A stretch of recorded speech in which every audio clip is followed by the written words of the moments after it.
Dopo 4 lunghissimi mesi di attesa, eccola finalmente, Samebike Thunderbird Plus. È arrivata finalmente ieri, quindi l'ho montata e oggi facciamo il primo giro. Veloce panoramica, perché la Plus, perché rispetto alla normale ha una batteria maggiorata e un motore più potente. Esteticamente uguale, a meno dei cerchi a 5 razze, che nella normale ne hanno solo 3. Arriva quasi del tutto montata, tranne ruota davanti chiaramente, manubrio e sellino. Regolazioni veloci comunque che si fanno in mezz'oretta scarsa, salvo poi fare un pochino di configurazione sui freni perché tendevano le pastiglie un attimino a toccare il disco, e si agisce su questo tassello qui, questa vite qui, che allarga oppure stringe le pastiglie vicino al freno. Munita di chiave e telecomando. All'inizio non sapevo come farla partire, ma il telecomando multifunzione che adesso vi mostro ha ben 4 tasti, quindi sostanzialmente premendo 2 volte questo tasto si accende il computerino di bordo, quindi funzionano poi tutte le funzionalità, ripartono tutte le funzionalità della bici elettrica, dunque pedalata assistita piuttosto che acceleratore, che a me è arrivato già attivo, quindi non è necessario fare alcuna configurazione per far funzionare questo che è l'acceleratore. Che dire, bella, provata poco, ieri sera un giretto velocissimo di 2 km, oggi conto di farne qualcuno in più. Unico, vabbè, adesso non ci sono i parafanghi perché d'estate quantomeno la voglio tenere così. Unico problemino, la stazza pesa, il pacco pesava oltre 32 kg, la bicicletta non è una piuma e secondo me i freni non le rendono onore perché sono piccolini, quindi la frenata è lunga. Vabbè, io ero abituato a una bicicletta muscolare di 17 kg con doppio freno a disco idraulico, questi sono doppio freno a disco meccanico, quindi insomma la differenza c'è. Altra nota interessante, si carica da questo spinotto qui, basta togliere questa protezione, c'è lo spinotto per il caricabatterie e come avrete visto su altri video online, chiaramente c'è la chiave al doppio scatto che permette di sbloccare la batteria. Faccio vedere, quindi in pratica così è il primo scatto, così è il secondo. Con questo fermo in dentro è possibile aprire il telaio e sfilare la batteria. Chicca che non sapevo: esiste una modalità assistita, che io chiamo passeggiata, che si attiva semplicemente tenendo premuto il meno. Guardate, in pratica parte da sola la bicicletta e mi porta fino a 5-6 all'ora e mantiene questa velocità. Quindi io senza pedalare posso fare una passeggiatina, se voglio chiaramente do gas, pedalo e non mi dà nessun tipo di assistenza, però se rallento lui fa in modo di mantenere comunque una velocità di 6 all'ora. Adesso vedrete che scenderà e mi farà comunque mantenere i miei 6 all'ora, giusto una velocità da passeggio. Interessante come cosa.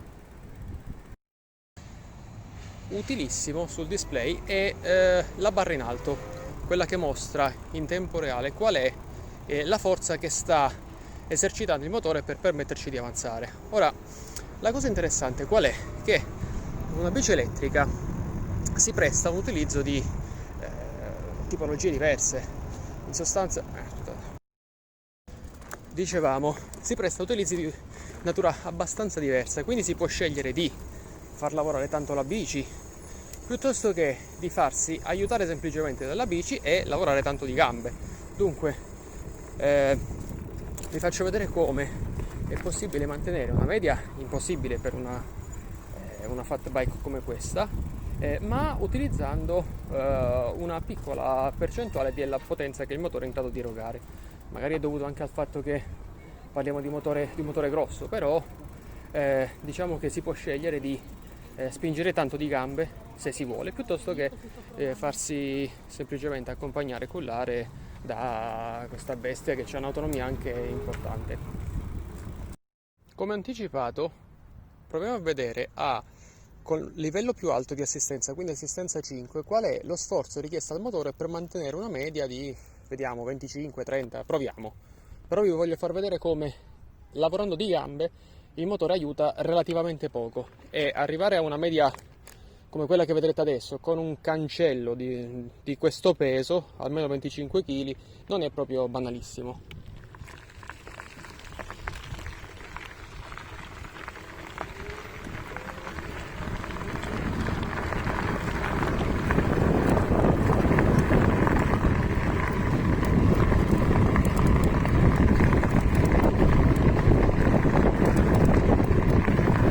Avete visto, spingendo di gamba, alla fine il motore ci aiuta all'inizio, però per mantenere la velocità sostanzialmente si stacca, quindi è tutto il lavoro di gambe. Quindi, per rispondere ai tanti che dicono "oh, ma che gusto ci prendi, tanto fa tutto lei", no, sono io che tengo in moto un cancello da 25 kg. Altro minus importante, o quantomeno un alert importante: i freni rispetto alle biciclette classiche sono invertiti, sono un po' come la moto, quindi il freno di destra è quello anteriore e quello di sinistra è quello posteriore. Francamente è esattamente l'opposto rispetto alle bici che ho avuto finora, però vabbè, basta farci l'abitudine, per i motociclisti risulta quasi più naturale. E dopo il test di utilizzo reale, quindi un giro come quello fatto da tutte le persone più o meno normali, facciamo il test bimbo minchia, quindi collinetta, e andiamo solo di acceleratore al massimo della potenza. Quindi io non pedalo e vado su discretamente. Va un po' sotto sforzo, vedete, però sale, però arriva in cima, scollina, e insomma va bene, tutto prova superata con successo. Adesso starò qui a giocherellare ancora un po', a mettere sotto pressione questo povero motore che me ne starà dicendo di ogni, però non ce la fa più, sta per fermarsi. Piccolo colpo di pedale per non cadere. Vabbè, è andata pure qua. Ciao! Dopo i primi 22 km facciamo un attimo il punto della situazione. Com'è andata? Sintetizzando bene, proviamo a fare insomma un elenco di pro e contro che ho riscontrato in questa mia prima uscita con la Samebike Thunderbird Plus. Allora, tra i pro di sicuro l'autonomia, batteria ancora al massimo, a dirla tutta, a circa 16 km ho finito una salita lunga e lì si era abbassata di una tacca, quindi di un sesto era scesa la batteria. Successivamente c'è stata discesa tratto in piano, dove, sebbene abbia impostato l'assistenza, era a 2 mi pare, ho comunque utilizzato tanto le gambe e si è ricaricata. Quindi in sostanza ricarica anche la batteria come se avesse una dinamo quando non utilizzate la potenza del motore. Poi, altro pregio, stabilità.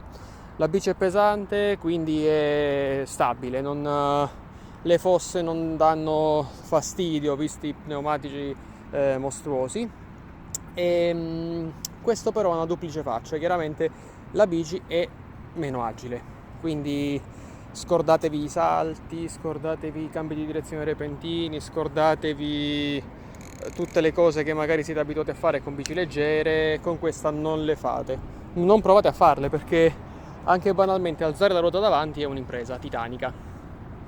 Altro minus che già avevo anticipato, avevo sospettato: i freni non sono all'altezza, quindi non vi fidate, non usateli come li usavate prima, prendetevi un margine giusto prima di fare una frenata importante, perché si rischia di andare lunghi e parecchio lunghi. Quindi altra nota positiva è che ti stanchi, quindi la si può usare volendo, come ho fatto io, per stancarsi, per fare tanto lavoro di gambe e si suda. Strano, ma si suda. Se si vuole mantenere una velocità alta, il motore aiuta tanto a spostare questo cancello di 25 kg, ma la gamba ci vuole per tenere la velocità. Quindi ci si stanca anche con la bicicletta elettrica. Questo è un messaggio per chi dice ti vai a riposare. No, vado ad allenarmi pure con questa qui. Niente, se avete altri curiosità, insomma, chiedetemi, provo a dirvi quelle che sono state le mie prime impressioni.